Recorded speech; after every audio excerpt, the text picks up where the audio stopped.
Olá, eu sou o narrador da noite. Nas brumas da história, onde castelos erguiam-se como sentinelas de pedra contra o céu cinzento, onde o poder se media pelo fio da espada e pela astúcia da mente, existia uma figura envolta em mistério, esplendor e perigo constante: o rei medieval.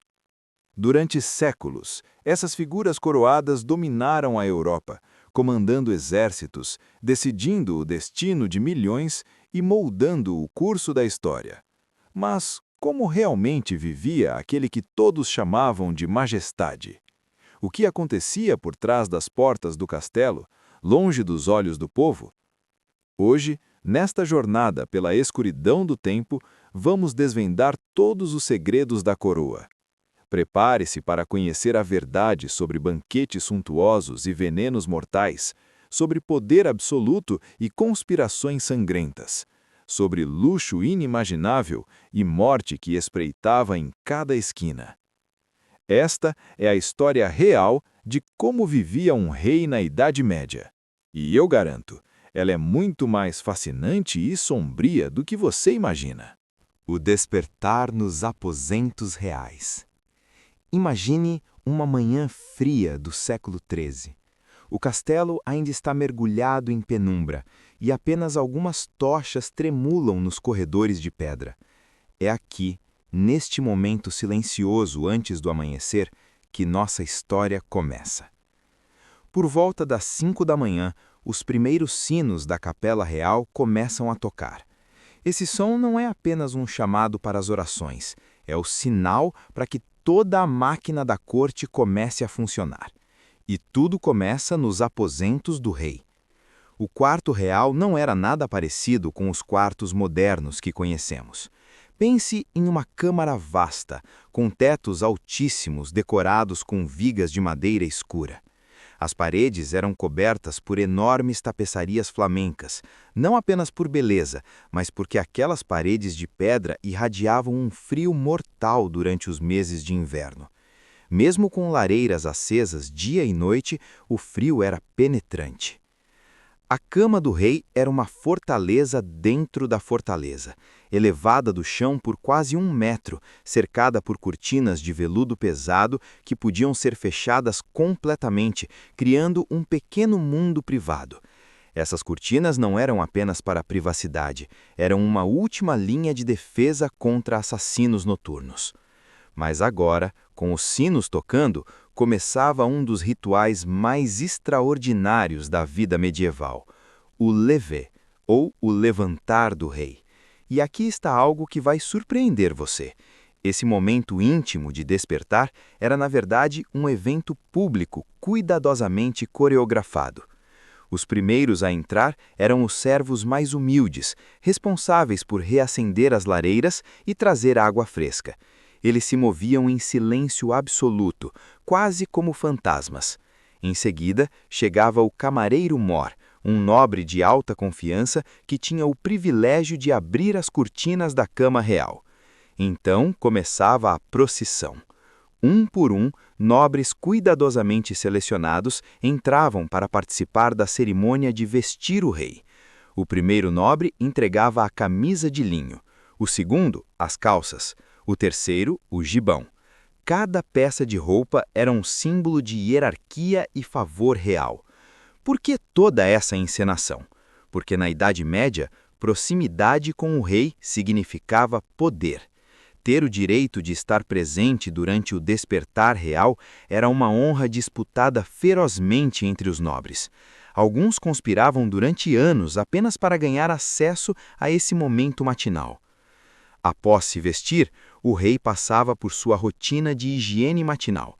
Contrariando a crença popular de que pessoas medievais não se banhavam, a realeza mantinha padrões relativamente altos de higiene pessoal.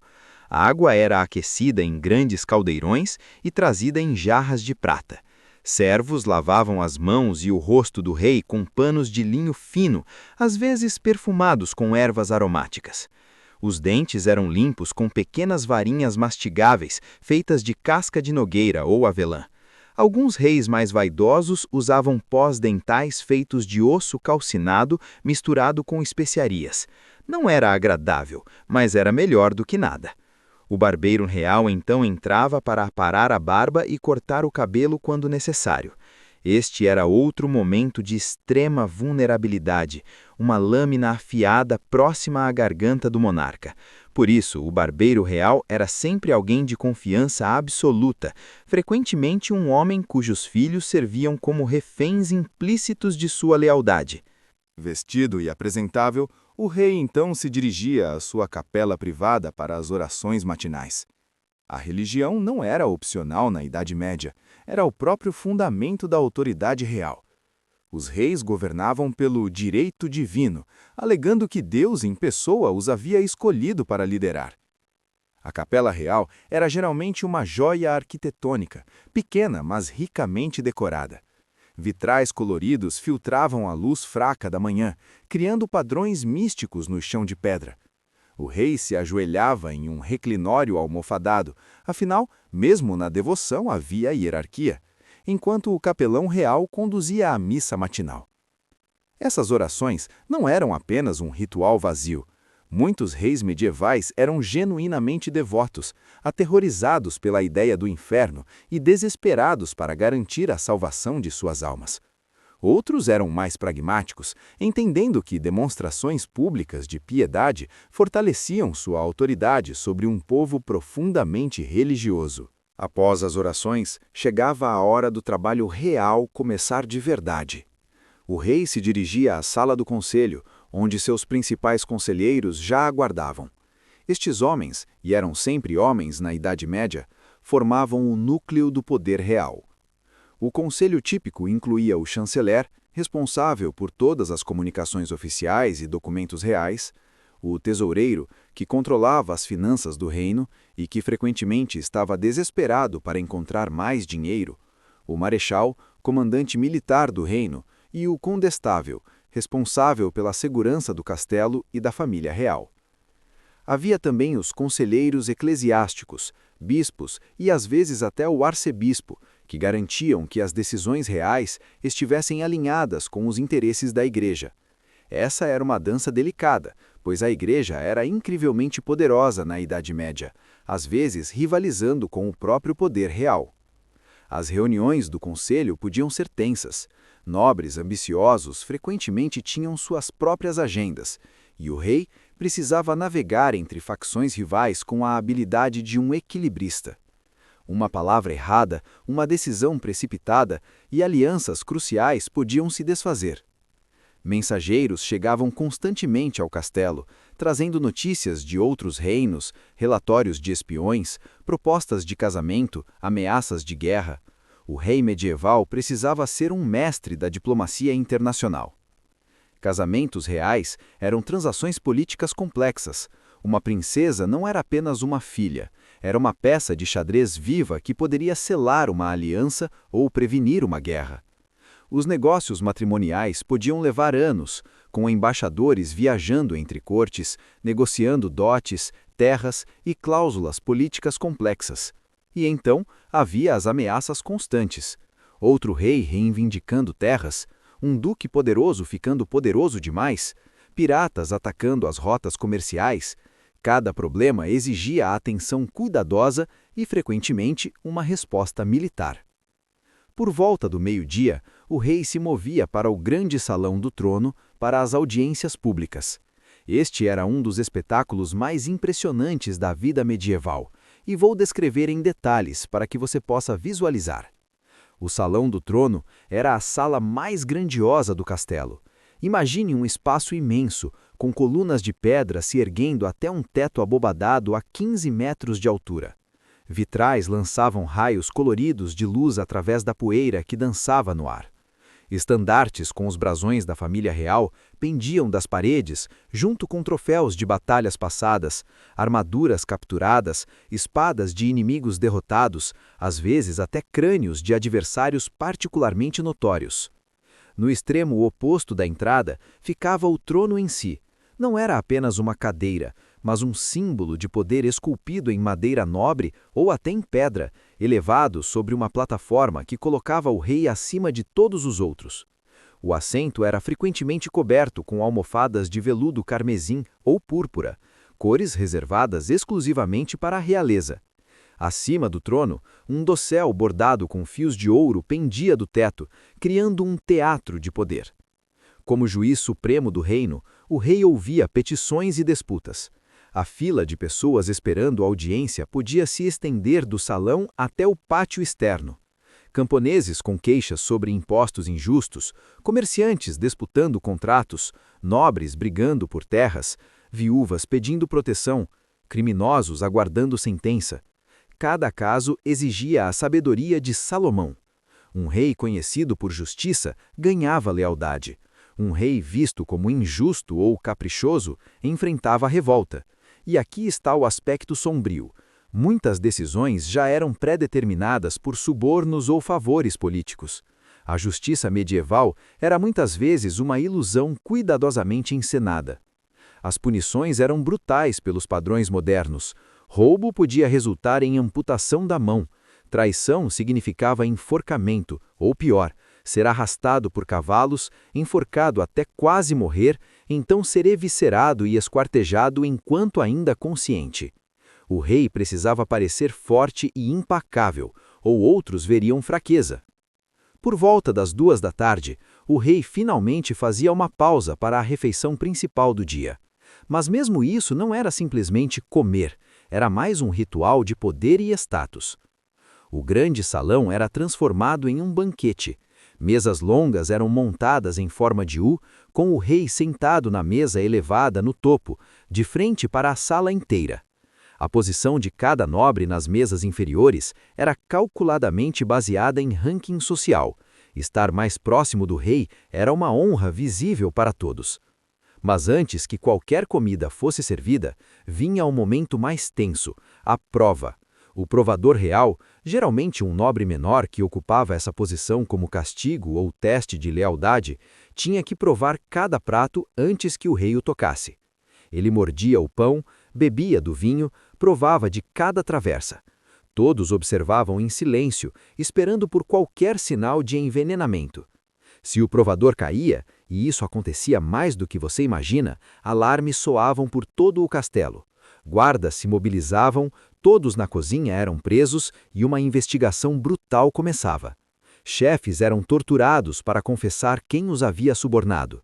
Às vezes, metade do pessoal da cozinha era executado apenas por precaução. Após o almoço, o rei frequentemente se reunia com seu tesoureiro para discutir o estado financeiro do reino. E aqui está uma verdade surpreendente. A maioria dos reis medievais estava constantemente sem dinheiro. Guerras eram incrivelmente caras. Manter um exército no campo custava uma fortuna em comida, armas, armaduras e pagamento de soldados. Construir e manter castelos drenava os cofres reais. Casamentos reais exigiam dotes astronômicos. E a própria corte era um buraco negro financeiro. Centenas de nobres, cavaleiros, servos e rengerzon que precisavam ser alimentados, vestidos e pagos. Os reis tentavam várias maneiras de levantar fundos. Impostos sobre os camponeses eram os mais óbvios, mas havia limites. Taxar muito significava fome e revolta. Impostos sobre comerciantes e cidades eram outra fonte.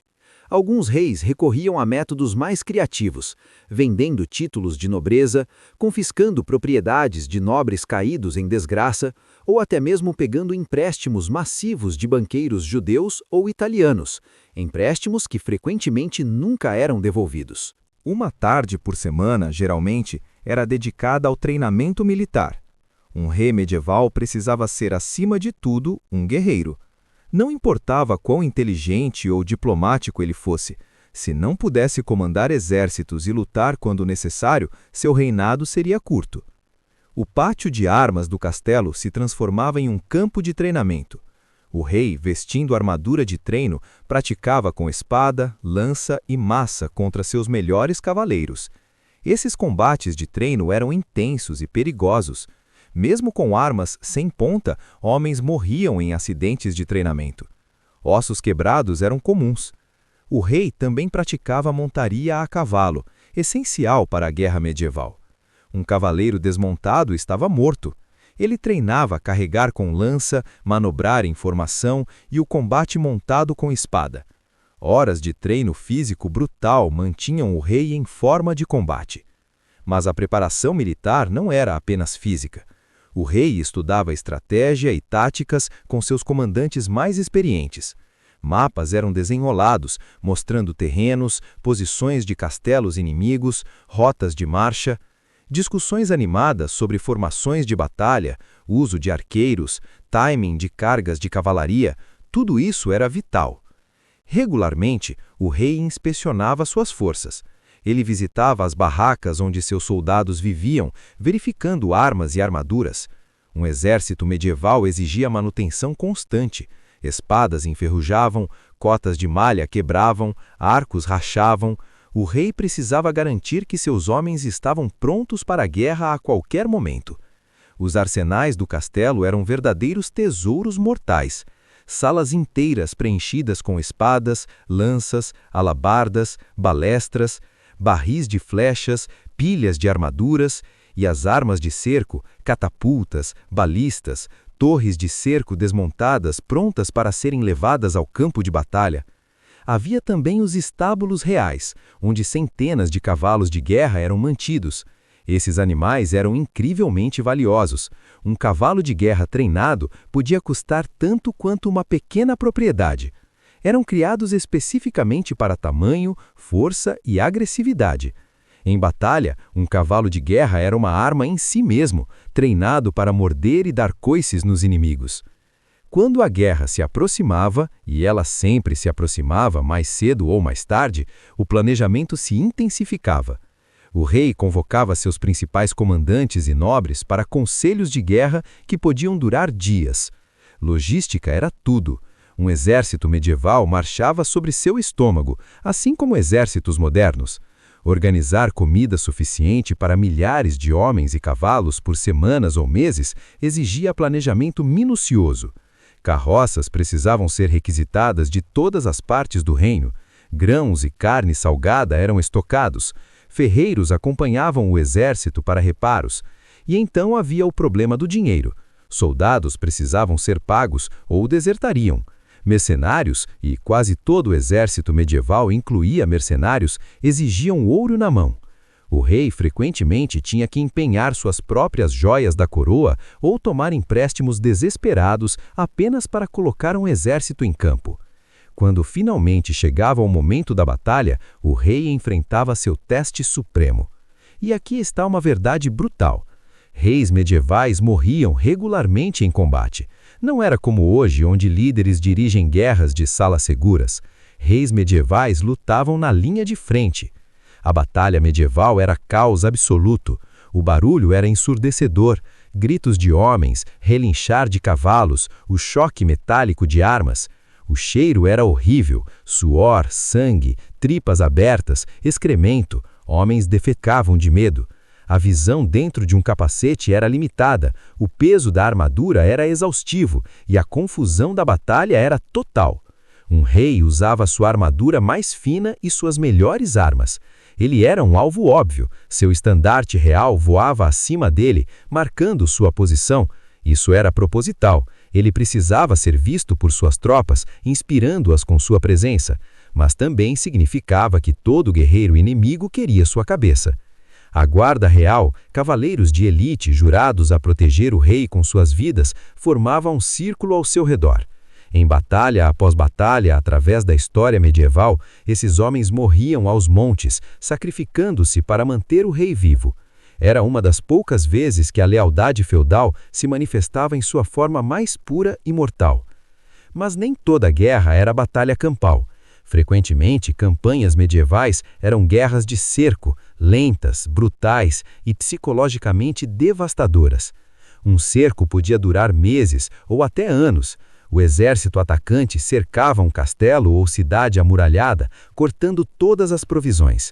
Enquanto isso, máquinas de guerra martelavam as muralhas, catapultas lançavam pedras do tamanho de homens, Trebuchantes arremessavam cadáveres infectados por cima das muralhas em esperança de espalhar doenças.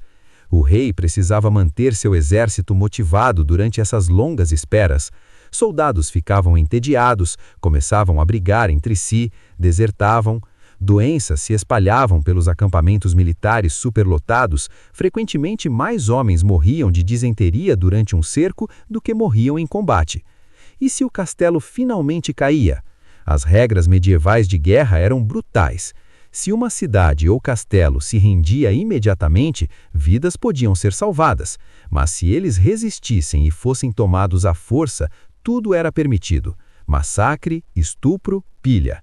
O rei precisava decidir se permitiria que seus soldados saqueassem, equilibrando a necessidade de manter as tropas felizes contra o custo em vidas inocentes e o dano à sua reputação. Mas nem todas as ameaças ao rei vinham de inimigos externos. As maiores ameaças frequentemente vinham de dentro, dos próprios nobres do reino, da família real, até mesmo dos conselheiros mais próximos. A corte medieval era um ninho de víboras. Sob a superfície de cortesia e protocolos elaborados, conspirações fermentavam constantemente. Nobres ambiciosos sonhavam com o trono. Facções rivais competiam por influência. Intrigas românticas se entrelaçavam com maquinações políticas. O rei precisava manter uma rede de espiões e informantes. Servos leais espionavam conversas nos corredores. Confessores relatavam segredos sussurrados em confessionários. Prostitutas eram pagas para extrair informações de nobres embriagados. O mestre de espiões do rei, uma posição que sempre existia, embora raramente fosse oficial, coordenava essa teia de inteligência. O veneno era uma ameaça constante e aterrorizante, invisível, indetectável até ser tarde demais, e disponível para qualquer um com as conexões certas. Arsênico era o favorito. Sem gosto, sem cheiro, causando sintomas que pareciam doença natural. Beladona, acônito, cicuta, as boticas medievais eram arsenais de morte. Por isso o provador de comida era tão crucial, mas conspiradores inteligentes encontravam maneiras ao redor disso. Venenos de ação lenta que só matavam depois de semanas, venenos aplicados à borda de um copo ou ao cabo de uma colher, veneno no perfume ou nas velas que queimavam no quarto do rei. E quando o veneno falhava, havia métodos mais diretos. Assassinos contratados, frequentemente disfarçados como servos ou músicos, esperavam sua chance. Um empurrão de uma torre alta, um acidente durante uma caçada, uma lâmina rápida na escuridão de um corredor mal iluminado. A paranoia era uma ferramenta de sobrevivência. Reis dormiam em quartos diferentes, sem padrão regular. Tinham guardas de confiança provando não apenas comida, mas até a água do banho. Alguns reis tinham provadores de perfume, homens cuja única função era inalar os aromas destinados ao rei primeiro, esperando 20 minutos e só então permitir que o rei os usasse. Ironicamente, alguns dos maiores perigos vinham da própria família real. Irmãos ambiciosos, filhos impacientes pela herança, tios querendo recuperar poder. A história medieval está repleta de traições familiares. A sucessão real era sempre um problema explosivo. Se o rei tinha múltiplos filhos, rivalidades surgiam naturalmente. O primogênito herdaria tudo, mas e os outros? Eles recebiam terras e títulos, mas sempre olhavam com inveja para o trono. E se eles eram mais capazes, mais populares, mais ambiciosos que o herdeiro oficial? Às vezes, esses conflitos explodiam em guerra civil aberta. Famílias reais se dividiam, arrastando o reino inteiro para o conflito. Pai contra filho, irmão contra irmão, algumas das guerras mais brutais da Idade Média foram lutas dinásticas internas. A rainha era outra fonte de complicação. Casamentos reais eram arranjos políticos, raramente baseados em amor. A rainha frequentemente vinha de outro reino, trazendo consigo conselheiros e nobres de sua terra natal. Essas facções estrangeiras podiam entrar em conflito com os nobres locais, criando tensões perigosas. E se a rainha fosse ambiciosa? Se ela quisesse poder real, não apenas o papel decorativo de esposa? A história conhece rainhas que governaram de fato, manipulando maridos fracos. Algumas envenenaram reis para colocar filhos mais maleáveis no trono. Outras conspiraram com amantes para assassinar maridos inconvenientes. Os grandes nobres do reino eram ao mesmo tempo os aliados essenciais do rei e suas maiores ameaças potenciais. Duques, condes, marqueses, esses homens controlavam vastas extensões de terra, comandavam seus próprios exércitos e às vezes eram quase tão poderosos quanto o próprio rei. O rei tinha que constantemente equilibrar e manipular esses nobres, jogar facções uma contra a outra, recompensar lealdade com terras e títulos, punir deslealdade de maneira dramática o suficiente para desencorajar outros, mas não tão brutal a ponto de criar mártires. Um nobre ficando poderoso demais, o rei tinha várias ferramentas. Poderia convocar o nobre para a corte, mantendo-o por perto onde podia ser vigiado, essencialmente um cativo cortês. Poderia arranjar casamentos estratégicos que diluíssem o poder da família. Poderia incitar disputas entre aquele nobre e seus rivais. Poderia confiscar terras sob pretextos legais. E se tudo mais falhasse, acusações de traição eram convenientes. Com evidência falsificada ou confissões forçadas, até o nobre mais poderoso poderia ser levado ao cadafalso. Seus títulos revertiam para a coroa, suas terras eram confiscadas, sua família era arruinada. Era brutal, mas efetivo. O rei também precisava gerenciar alianças com poderes estrangeiros. Outros reis podiam ser aliados temporários, mas nunca amigos verdadeiros. Todo tratado tinha uma data de expiração implícita. Casamentos dinásticos eram a ferramenta favorita de diplomacia. Uma filha do rei casada com um príncipe estrangeiro selava uma aliança, pelo menos por um tempo. Mas e se aquela filha morresse de parto, como frequentemente acontecia? E se o marido dela se voltasse contra o seu rei-pai por razões políticas? O filho nascido desse casamento tinha direito do trono de qual reino? Essas questões criavam situações impossíveis. Guerras foram lutadas sobre quem era o herdeiro legítimo de qual trono. A Guerra dos 100 Anos entre Inglaterra e França começou essencialmente por uma disputa de sucessão. Reis ingleses alegando direito ao trono francês através de linhagens femininas. Os raros momentos de privacidade. Apesar de toda a pompa e público constante, havia raros momentos quando o rei podia, brevemente, ser apenas um homem. Geralmente era tarde da noite, depois que a corte tinha se retirado e antes dos servos matinais chegarem. Alguns reis usavam esses momentos para ler. Livros eram tesouros raros e caríssimos na Idade Média, cada um copiado à mão por monges, levando meses para completar. Uma biblioteca real podia ter talvez 100 volumes, considerada vasta para os padrões da época. Esses livros eram sobre história, filosofia, estratégia militar e, claro, textos religiosos. Outros reis escreviam diários, correspondência privada, às vezes até poesia. Alguns dos textos mais fascinantes que temos da Idade Média vêm dessas escritas privadas de reis, janelas raras para suas mentes e emoções reais. E então havia a solidão pura. Um rei sentado sozinho em seu quarto, finalmente sem precisar manter uma máscara, podendo deixar o medo e a exaustão mostrarem em seu rosto. Esses eram os momentos quando um rei podia chorar pelos filhos mortos, lamentar decisões que custaram milhares de vidas, ou simplesmente sentir o peso esmagador da coroa. Vamos falar sobre sexo, porque era uma parte significativa da vida de muitos reis medievais. Casamentos reais eram transações políticas, mas isso não significava que reis não buscassem prazer e companhia em outros lugares. Amantes eram extremamente comuns. Algumas eram nobres da corte, começando affairs arriscados que podiam elevar suas famílias ou arruiná-las completamente. Outras eram mulheres de origens mais humildes, serventes, filhas de comerciantes, até camponesas que chamavam a atenção real. Essas relações produziram bastardos, filhos ilegítimos que criavam suas próprias complicações. Um rei podia amar seus filhos bastardos, tanto quanto seus herdeiros legítimos, ou mais, mas eles não tinham direito ao trono, ou tinham. Em algumas situações, quando não havia herdeiros legítimos claros, bastardos podiam ser legitimados e até coroados. Alguns reis mantinham amantes quase abertamente, instalando-as em aposentos próximos aos seus próprios. Isso criava humilhação para a rainha e tensão na corte. Facções formavam ao redor da rainha versus a amante, cada uma tentando ganhar influência sobre o rei. Quando o rei tinha tempo livre, e era surpreendentemente raro, ele buscava entretenimento apropriado para seu status. A caça era a paixão de quase todo rei medieval.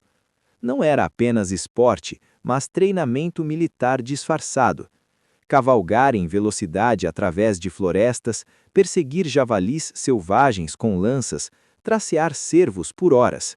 Tudo isso mantinha o rei em forma física e mental para a guerra. A caça com falcões era considerada ainda mais nobre. Treinar um falcão ou açor requeria paciência e habilidade. Ver a ave mergulhar do céu para capturar sua presa era um espetáculo que nunca envelhecia.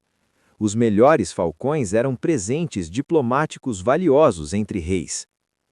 Torneios eram outro entretenimento favorito, embora extremamente perigoso. Cavaleiros se enfrentavam em combates individuais ou batalhas simuladas envolvendo dezenas de participantes. O rei frequentemente participava, e acidentes de torneio mataram vários monarcas através da história. Uma lança quebrada penetrando através da viseira de um capacete, um cavalo caindo e esmagando seu cavaleiro. O perigo era muito real. À noite havia entretenimento mais calmo. Menestréis cantavam canções de heróis antigos e romances cortesãos. Acrobatas e malabaristas exibiam suas habilidades. Bobos da corte, os únicos que podiam insultar o rei sem punição, faziam piadas ousadas e satíricas. Jogos de tabuleiro eram populares. Xadrez era favorito entre a nobreza, visto como treinamento para a estratégia militar. Gamão, damas e vários jogos de dados passavam as longas noites de inverno. Agora vamos mergulhar nos lendários banquetes medievais, porque eles eram verdadeiramente espetaculares e excessivos de maneiras que você mal pode imaginar. Um banquete real não era apenas uma refeição, era um show de poder, uma demonstração de riqueza e um teste de resistência gastronômica. Eles podiam durar 6, 8 até 12 horas, com curso após curso de comida cada vez mais elaborada. A variedade era impressionante. Pavões assados e depois remontados em suas plumas coloridas, bicos dourados brilhando, sãsnos servidos da mesma maneira, javalis holísticos girando em espetos gigantes, bolos de carne do tamanho de escudos, tortas que, quando cortadas, liberavam pássaros vivos que voavam ao redor do salão. Peixes eram especialmente importantes durante a Quaresma e outros períodos de jejum religioso, quando carne era proibida. Enormes esturgiões, lúquias do tamanho de homens, enguias em geleia, ostras aos montes, tudo altamente temperado com especiarias caríssimas importadas do Oriente, pimenta, canela, cravo, açafrão. O vinho fluía sem parar, barris eram abertos constantemente, e não era vinho delicado, era forte, oferecendo misturado com mel e especiarias para criar bebidas potentes que deixariam até bebedores modernos doidos. A saúde de um rei era literalmente assunto de Estado. Uma doença real podia lançar o reino em crise, com facções se preparando para lutas de sucessão e inimigos estrangeiros planejando invasões. E reis medievais ficavam doentes frequentemente. Apesar de suas roupas finas e comida abundante, eles sofriam das mesmas doenças que afligiam todos os outros, só que com tratamentos médicos ainda mais desastrosos. Médicos medievais eram uma combinação de curandeiros, astrônomos e charlatões. Suas ferramentas incluíam sangrias, abrir veias para balancear os humores do corpo, que frequentemente apenas enfraqueciam pacientes já doentes.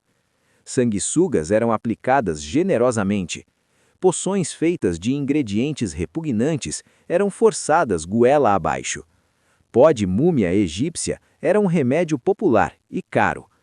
A gota era extremamente comum entre reis, resultado de dietas ricas em carne e vinho. A dor era excruciante, como se vidros quebrados estivessem sendo pressionados nas juntas. Pedras nos rins eram outro tormento frequente, e infecções dentárias podiam ser fatais, o abscesso eventualmente envenenando o sangue. Mas talvez a ameaça mais constante fosse a peste. A peste negra varreu a Europa na metade do século XIV, matando 1/3 da população. Reis não estavam imunes. Suas paredes de castelo não os protegiam de pulgas infectadas. Vários reis morreram de peste, suas mortes jogando reinos inteiros em caos sucessório. A relação entre um rei medieval e Deus era complexa e profunda. Reis eram coroados em cerimônias religiosas elaboradas, ungidos com óleo santo, como os antigos reis de Israel. Eles alegavam governar pelo direito divino. Deus pessoalmente os havia escolhido. Isso dava aos reis tremendo poder. Quem poderia desafiar alguém escolhido por Deus? Mas também criava pressão psicológica intensa. Se Deus o havia escolhido, então cada fracasso era uma falha aos olhos de Deus. Cada decisão errada podia ser punida com condenação eterna. Muitos reis eram genuinamente piedosos, passavam horas em oração, faziam peregrinações a locais santos, financiavam a construção de catedrais magníficas. Alguns até participavam de cruzadas, arriscando suas vidas para libertar a Terra Santa dos infiéis muçulmanos. Outros eram mais cínicos, usando religião como ferramenta política. Alegavam que Deus apoiava suas guerras. Usavam excomunhão como arma política. Manipulavam papa e bispos para seus próprios fins. Reis colecionavam relíquias religiosas com obsessão. Um fragmento da cruz verdadeira, um osso de um santo, um copo que supostamente São Pedro usou. Essas relíquias eram poderes místicos, trazendo bênção divina e legitimidade ao reino. Algumas coleções reais eram vastas. Um rei podia ter centenas de relíquias, cada uma guardada em relicários de ouro incrustados com joias. Eles pagavam fortunas por essas relíquias, e guerras foram travadas sobre sua posse. E milagres. Reis alegavam poderes curativos. Na Inglaterra e na França, reis realizavam a cerimônia de toque, onde tocar o rei supostamente curava a escrófula, uma doença de pele horrível. Milhares vinham ser tocados pelo rei, desesperados por cura.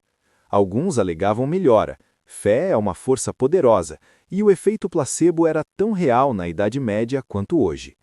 Mas por baixo de toda a pompa e poder, muitos reis eram aterrorizados pelo inferno. As descrições medievais do tormento eterno eram vívidas e horríveis. Chamas que queimavam, mas nunca consumiam. Demônios torturando almas por toda a eternidade. E o pior, separação eterna de Deus. Reis em seus leitos de morte frequentemente entravam em pânico, desesperados para fazer emendas. Confessavam pecados a padres, faziam doações massivas à igreja. Estabeleciam mosteiros para rezar por suas almas. Alguns até renunciavam ao trono para morrer como monges humildes. Essa era a última ironia da monarquia medieval. Um homem podia conquistar reinos, comandar milhares, viver em luxo inimaginável. Mas, na hora final, ele era apenas outro pecador aterrorizado, implorando perdão de um Deus que ele esperava, mas não tinha certeza, estaria disposto a perdoar. Então, após essa jornada completa através de um dia, uma vida e um reinado medieval, o que aprendemos sobre esses homens coroados? Primeiro, que ser rei medieval era paradoxal de todas as formas imagináveis. Poder máximo combinado com vulnerabilidade extrema. Riqueza inimaginável ao lado de medo constante. Luxo no banquete e terror no leito de morte. Reis medievais não eram heróis de contos de fadas nem vilões unidimensionais.